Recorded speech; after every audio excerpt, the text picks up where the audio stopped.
Hello दोस्तों, नमस्कार। मैं मिथिलेश कुमार स्वागत करता हूं आप सबका आपका अपना YouTube channel study with Mithilesh पर 25 शानदार क्वेश्चंस का सेट लेकर आए हैं। तो आइए शुरू करते हैं। पहला सवाल है, वर्णांधता बीमारी वाले व्यक्ति निम्नलिखित में से किन रंगों में अंतर नहीं कर पाते हैं? तो जो वर्णांधता बीमारी वाले लोग होते हैं, कलर ब्लाइंडनेस वाले, वो रेड और ग्रीन यानी लाल और हरा कलर में अंतर नहीं कर पाते हैं।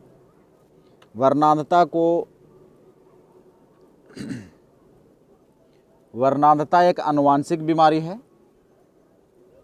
तो अगर पूछा जाए वर्णांधता कैसी बीमारी है तो आनुवांशिक है। इसमें लाल और हरा में अंतर नहीं कर पाता है लोग। अच्छा, और हम लोग जान लेते हैं प्राथमिक कलर। तो प्राथमिक रंग 3 है, लाल, हरा और नीला। चलिए दूसरा क्वेश्चन है, आर्सेनिक प्रदूषण से कौन सी बीमारी होती है? यानी जल में आर्सेनिक की मात्रा बढ़ जाए तो कौन सी बीमारी होगी? तो आर्सेनिक की मात्रा बढ़ने से ब्लैक फुट नामक बीमारी होती है। इसी तरह से और हम लोग जान लेते हैं, अगर जल में पारा की मात्रा बढ़ जाए तो मिनीमाता बीमारी होती है। कैडमियम की मात्रा बढ़ जाए तो इटाई बीमारी होता है। नाइट्रेट की अधिकता से ब्लू बेबी सिंड्रोम होता है। विल्सन बीमारी हो जाता है तांबे की अधिकता से, और लोहे की अधिकता से लौहमयता बीमारी हो जाती है। जबकि लोहे की कमी से एनीमिया यानी अरक्तता बीमारी हो जाती है। चलिए तीसरा नंबर सवाल की ओर हम लोग बढ़ते हैं। तेजपुर लीची को किस राज्य का जीआई टैग मिला है? तो जो तेजपुर लीची है उसके लिए असम राज्य को जीआई टैग मिला है। जबकि बिहार को लीची का जीआई टैग मिला है, तो बिहार को मिला है शाही लीची के लिए। एकदम ध्यान में रखिए, बिहार को शाही लीची के लिए जीआई टैग मिला है। और बिहार में लीची के लिए फेमस है मुजफ्फरपुर। उत्तरी बिहार में है मुजफ्फरपुर। चलिए चौथा नंबर सवाल है, भारत में कुल्लू घाटी निम्नलिखित में से किसकी खेती के लिए प्रसिद्ध है? तो जो कुल्लू घाटी है वो सेब की खेती के लिए प्रसिद्ध है। तो ऑप्शन नंबर ए इसका सही जवाब हो गया। कुल्लू घाटी, कुल्लू मनाली ऐसे हिमाचल प्रदेश में ये पड़ता है, तो इसका सही उत्तर हो गया सेब के लिए। पांचवा सवाल है, कानूनी सेवा दिवस कब मनाया जाता है?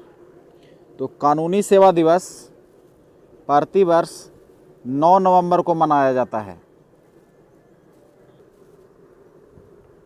कानूनी सेवा दिवस या राष्ट्रीय विधिक सेवा दिवस 9 नवंबर को मनाया जाता है। इसका उद्देश्य समाज के कमज़ोर वर्गों के लोगों को निःशुल्क विधिक सहायता प्रदान करना है। तो इसका सही उत्तर हो गया 9 नवंबर।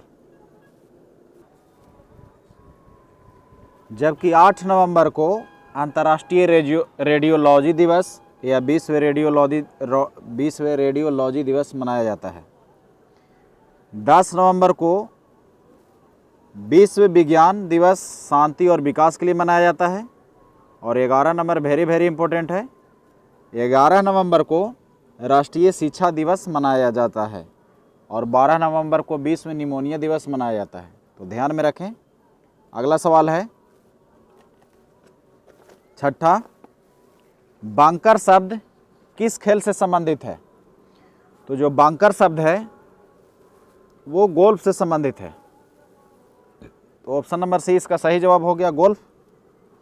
गोल्फ में बांकर शब्द का प्रयोग तब किया जाता है जब खिलाड़ी बालू पर से शॉट मारा जाता है। यानी खिलाड़ी का बालू पर खेलने की क्या क्षमता है उसका जांच परखा जाता है। इसके लिए बांकर शब्द का प्रयोग होता है। चलिए साइंस का बहुत ही मज़ेदार सवाल, ज़बरदस्त सवाल। सोडा लाइम की एक बोतल का गर्दन पकड़ा गया है और ऊर्ध्वाधर वृत्त में तेजी से घुमाया गया है, तो बोतल के किस भाग के निकट बुलबुले एकत्र होंगे? तो ऑप्शन पढ़ लीजिए। बुलबुले बोतल में एक समान वितरित होंगे, बी में है तली के निकट, सी में है तली के मध्य में, डी में है गर्दन के निकट। तो इसका जो सही उत्तर है वो है ऑप्शन नंबर डी, गर्दन के निकट। जो बुलबुले होते हैं खुले पृष्ठ की ओर गमन करते हैं, तो खुले पृष्ठ यानी गर्दन की ओर, तो इसका जो सही उत्तर हो जाएगा वो गर्दन हो जाएगा। चलिए, जल वाष्पीकृत नहीं होगा, तो कंडीशन देख लीजिए, तापमान 0 डिग्री सेल्सियस हो तब, या आर्द्रता 0 डिग्री हो, या आर्द्रता 100% हो, कि तापमान 100 डिग्री सेल्सियस हो। तो इसका जो सही उत्तर है वो है आर्द्रता यदि 100% हो तो जल वाष्पीकृत नहीं होगा। आर्द्रता यानी नमी, नमी 100% हो यानी नमी की मात्रा बहुत अधिक हो तो वाष्पीकृत नहीं होगा। जबकि तापमान 100 डिग्री सेल्सियस रहेगा तो वाष्पीकरण बहुत तेजी से होगा। चलिए, 9 नंबर सवाल है, भारत में सिक्के जारी करने के लिए अधिकृत कौन है? तो भारत में जो सिक्के जारी करने के लिए अधिकृत है वो है वित्त मंत्रालय।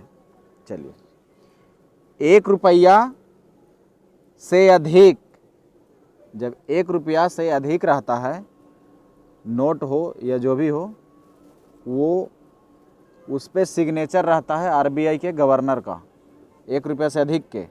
जबकि 1 रुपया का रहेगा तो उस पर वित्त मंत्रालय के सचिव का सिग्नेचर रहता है। चलिए, आरबीआई को बैंकों का बैंक कहते हैं, जानते हैं आप। 10वां नंबर सवाल है, दिल्ली उच्च न्यायालय की स्थापना कब की गई थी? तो जो दिल्ली उच्च न्यायालय है उसकी स्थापना 1966 में की गई थी। चलिए, दिल्ली और जम्मू कश्मीर 2 ऐसे केंद्र शासित प्रदेश हैं जिनमें उच्च न्यायालय, अपना उच्च न्यायालय है। बाकी अन्य जो 6 बचे केंद्र शासित प्रदेश, उसका अपना उच्च न्यायालय नहीं है, वो किसी अन्य राज्य के उच्च न्यायालय के अंतर्गत आते हैं। चलिए, ऑप्शन नंबर ए में देखिए 1916 है, तो 1916 है। 1916 में पटना हाई कोर्ट की स्थापना की गई थी, जबकि 1948 में उड़ीसा हाई कोर्ट की स्थापना की गई थी। और 1862 में 3 हाई कोर्ट की स्थापना हुआ, Bombay high court, Kolkata high court और मद्रास हाई कोर्ट। तो ये तीनों 1861 के अधिनियम के तहत 1862 में स्थापित किए गए थे। तो वेरी इंपॉर्टेंट है 10 नंबर क्वेश्चन। चलिए, 11 नंबर सवाल की ओर हम लोग बढ़ते हैं। कांच का रंग लाल चटक लाल किसके कारण होता है? तो कांच का जो चटक लाल रंग होता है वो होता है क्यूप्रस ऑक्साइड के कारण।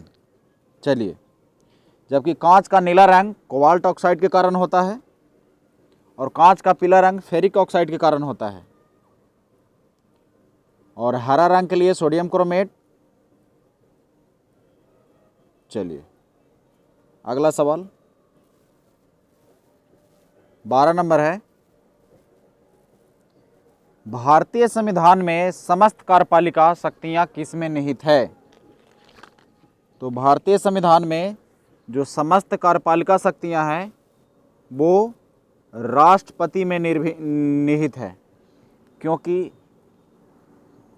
कार्यपालिका का प्रधान होता है राष्ट्रपति, और जबकि वास्तविक प्रधान पूछा जाए तो प्रधानमंत्री और मंत्रिपरिषद होती है, लेकिन सभी काम किसके नाम से किया जाता है? तो राष्ट्रपति। तो इसका सही उत्तर हो गया ऑप्शन नंबर सी, राष्ट्रपति।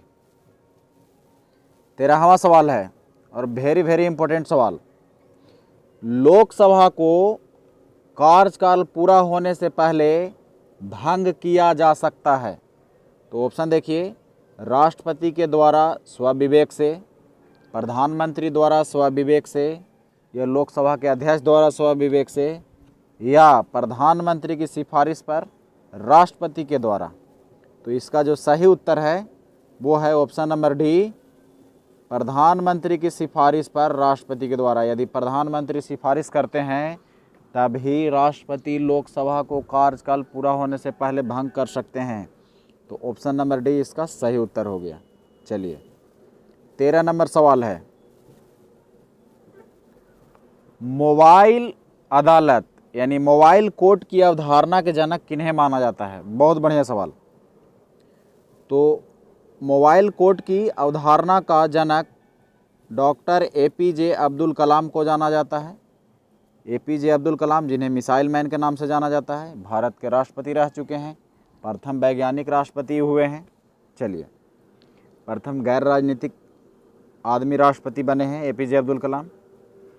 मोबाइल कोड का मतलब हुआ कि एक बस में कोड जैसी सारी सुविधाएं, मतलब कि गांव में, देहात में या जहां शहर में बस से घूमेगा और जहां ज़रूरत हो वहां फैसला देगा, यही है मोबाइल कोड। इसकी अवधारणा डॉक्टर एपीजे अब्दुल कलाम की देन है।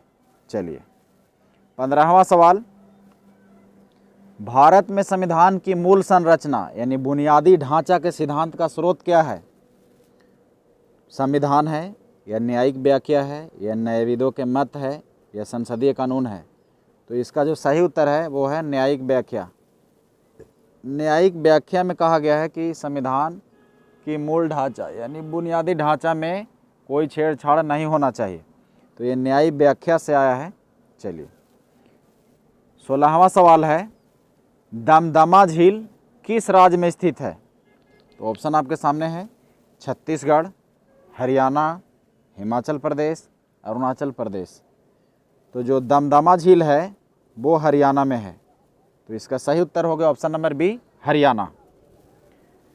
17 नंबर सवाल, राष्ट्रीय केला अनुसंधान केंद्र कहाँ है?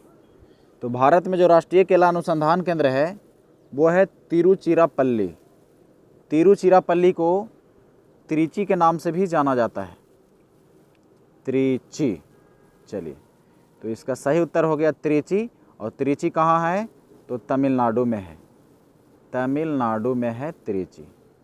चलिए, 18 नंबर सवाल, भारत के ऐसे कितने राष्ट्रपति हुए जो उपराष्ट्रपति भी रहे? तो भारत के ऐसे 6 राष्ट्रपति हुए जो उपराष्ट्रपति भी थे, यानी उपराष्ट्रपति थे, बाद में राष्ट्रपति चुनाव लड़े और जीत गए। तो ऐसे उपराष्ट्रपतियों की संख्या 6 है जो बाद में राष्ट्रपति बने, या ऐसे, हाँ वो एक ही बात है, तो 6 आंसर हो जाएगा। 19 नंबर सवाल है, ग्रेट बैरियर रीफ ऑस्ट्रेलिया में पाई जाती है, की लंबाई कितनी है? तो ग्रेट बैरियर रीफ है जो ऑस्ट्रेलिया में पाई जाती है, तो देखिए, ऑस्ट्रेलिया के पूर्वी तट के पैरेलल, ये नॉर्थ ऊपर में, ये साउथ, राइट हैंड में ईस्ट और लेफ्ट हैंड में वेस्ट, तो पूर्वी तट के पैरेलल 1200 मील, 1200 मील यानी माइल बोल सकते हैं इंग्लिश में, माइल, 1200 माइल लंबी ग्रेट बैरियर रीफ पाई जाती है। और एक माइल में मतलब हुआ 1600 मीटर, यानी अगर कैलकुलेट करते हैं तो लगभग आता है 2000 किलोमीटर। तो ग्रेट बैरियर रीफ जो ऑस्ट्रेलिया के पूर्वी तट के पैरेलल है, 2000 किलोमीटर लंबी फैली हुई है। वेरी वेरी इंपॉर्टेंट सवाल पूछा जाता है कि किस तट के समानांतर है? तो पूर्वी तट के समानांतर है। 20वां सवाल है, तबिलिसी किस देश की राजधानी है? तो तबिलिसी है वो किस देश की राजधानी है? तो तबिलिसी है जॉर्जिया की राजधानी। जॉर्जिया की राजधानी तबिलिसी है। ऑप्शन बी में है माली, तो माली की राजधानी है दोस्तों बमाको। बमाको, माली की राजधानी हो गया बमाको।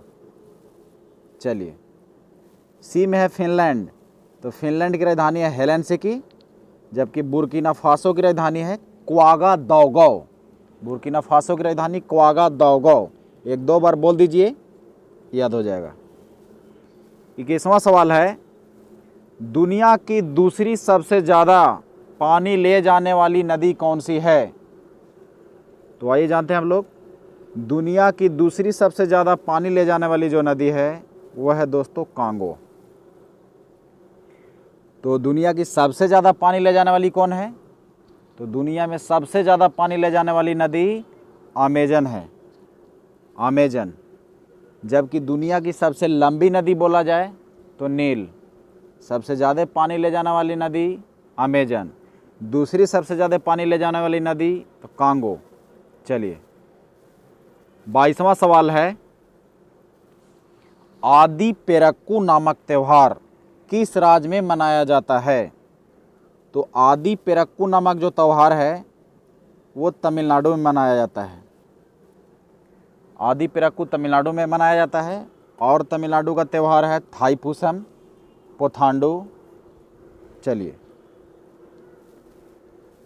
23 नंबर सवाल है, मौर्य स्तंभ जिनके शीर्ष पर सिंह बैठा है, मौर्य स्तंभ ऐसा कौन कौन है जिसके शीर्ष पर यानी ऊपर में सिंह बैठा हुआ है? तो ऑप्शन देखते हैं हम लोग, कोल्हुआ स्तंभ, लौरिया नंदनगढ़, सांची, सी में है सारनाथ और डी में इनमें से सभी। तो देखिए मौर्य स्तंभ ऐसे 4 हैं जिसके शीर्ष पर बैठा हुआ है सिंह, और वो चारों हम ऑप्शन में लिखे हैं। ए में है कोल्हुआ, बी में लौरिया नंदनगढ़ और सांची, और सी में है सारनाथ। तो जो इसका सही उत्तर हो गया ऑप्शन नंबर डी, इनमें से सभी। इनमें से सभी के शीर्ष पर सिंह बैठा हुआ है। 24वां सवाल, मूल अधिकारों एवं राज्य के नीति निर्देशक सिद्धांतों को किसने संविधान की आत्मा कहा है? तो पॉलिटी का बहुत ही ज़बरदस्त सवाल है। ऑप्शन आपके सामने है, Granville Austin, N A Palkhivala, K M Munshi और डी में है ठाकुर दास भार्गव। तो इसका जो सही उत्तर है वो है option number A, Granville Austin. Granville Austin ने मूल अधिकार एवं राज्य के नीति निर्देशक सिद्धांतों को संविधान की आत्मा कहा है, जबकि भीमराव अंबेडकर ने अनुच्छेद 32 को संविधान की आत्मा कहा है। चलिए आज का 25वां और आखिरी सवाल, आर्यन पेशवा के नाम से किन्हें जाना जाता है? तो आर्यन पेशवा के नाम से राजा महेंद्र प्रताप को जाना जाता है। राजा महेंद्र प्रताप प्रथम विश्व युद्ध के दौरान 1915 ईस्वी में यानी वर्तमान अफगानिस्तान की राजधानी काबुल की तरफ इन्होंने एक सरकार का गठन किया था। तो इसका सही उत्तर हो जाएगा राजा महेंद्र प्रताप। चलिए आपको कैसा लगा कमेंट में ज़रूर लिखें, आपका कितना सही हुआ ये भी कमेंट में लिखिए। वीडियो अगर अच्छा लगे तो शेयर ज़रूर कीजिए। जय हिंद, जय भारत, धन्यवाद।